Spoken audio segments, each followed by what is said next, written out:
An incredibly important concept regarding fractions is what we call the equality of fractions.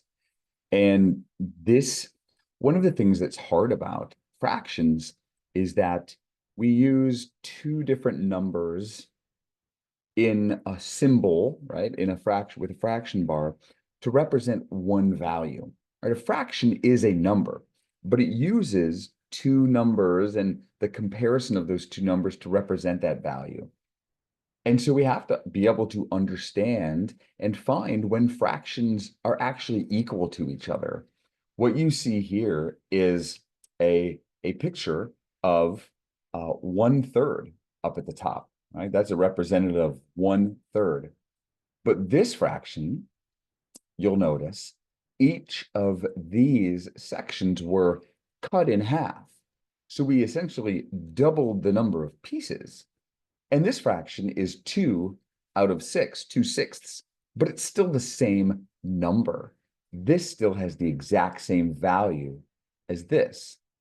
And furthermore, here it is again.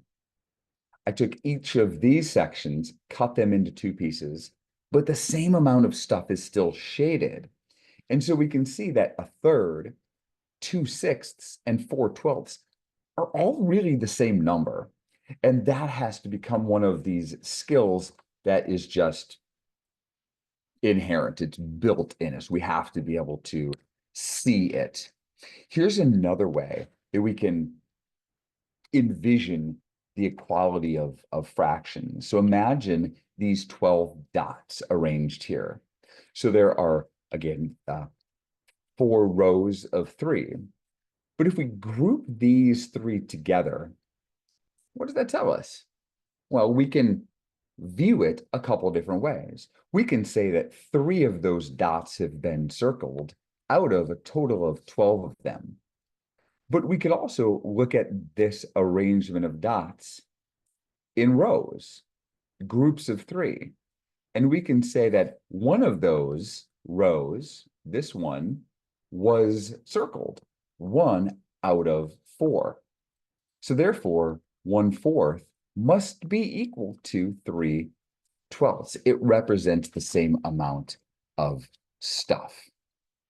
Here's another diagram similar to the one that I showed at the very beginning. 3/4, if we cut each piece in half, what's happening is you're cutting all of the pieces in half, but you're also, when you do that, cutting the number of shaded pieces in half. So what's happening there mathematically is you're starting with a fraction of 3/4, but then you are doubling the number of total pieces, 2, 4, 6, 8. And when you do that, you're also doubling the number of shaded pieces, 2, 4, 6. And so that's how we end up with this equal fraction of 6/8. And it's important to note also that for every fraction, there are an infinite number of other fractions that represent the same number. 3/4, I could represent that in an infinite number of ways. I could just keep taking this and multiplying it by 2. That's also equal to 3/4. And I could multiply that by 2 again. That's also equal to 3/4. And I could do that forever. And every single new fraction would still be representing this number, this amount of stuff right there. It's such a crucial concept for students to grasp. And in fact, if we look at what they need to specifically be able to do in grade 4, students need to be able to explain why a fraction a over b is equivalent to, notice this, n times a over n times b, by using fraction visual models and attention to, again, what we just looked at, how the number of sizes of the parts differ, even though the two fractions themselves really do stay the same. And so, of course, we have a definition, and this is called the fundamental rule for equality of fractions. and it's such an important concept. For any fraction a over b and any number k, where k is not equal to 0, because it would cause the denominator to go to 0, a over b is equal to k times a over k times b. So no matter what fraction you start with, 7 over 13, pick any number you want for k, any number you want, times 5 times 5. The new fraction that you get, 35 over 65, is equal to the original fraction. So that's true for any fraction. And again, that's the fundamental rule for equality of fractions. This also works the other way. We're always needing to simplify our fractions. Simplify. Often we refer to this as reducing a fraction. And I prefer the term simplify because reducing makes it feel as if it's getting smaller, but it's not. And so if we think about the rule that we just learned, a over b is equal to k times a over k times b. Okay, let's think about that.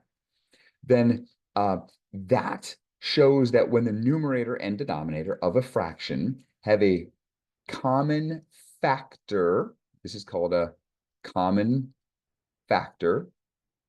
Remember, factors are things that they're the building blocks of a number, right? They're the things that get multiplied. And the numerator and denominator have a common factor. Then if we have k times a over k times b, we can simplify it to a over b. So it's sort of working this back the other way. We are removing the common factor when we simplify a fraction. So if you see a fraction like 6 over 15, and you need to simplify that, you can start, and I think this is an incredibly powerful approach to simplifying fractions. You can approach this by thinking of this as 3 times 2 over 3 times 5. Take a minute and just look at that for a moment. 3 times 2 is 6, 3 times 5 is 15. There's that k number, that common factor. And if we just isolate the 3 over 3, what does any fraction where the numerator and denominator are the same, what does that equal? That equals 1. K over k is really just another way to say the number 1. And so we can remove that to simplify it and just say it's equal to 2 over 5.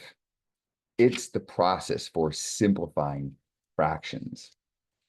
As always, it's important to have visuals to go along with this as well. So here's another way you can envision simplifying of fractions. So if we just start by looking at the entire large section, we'll see that this is 6 out of 15 pieces are shaded.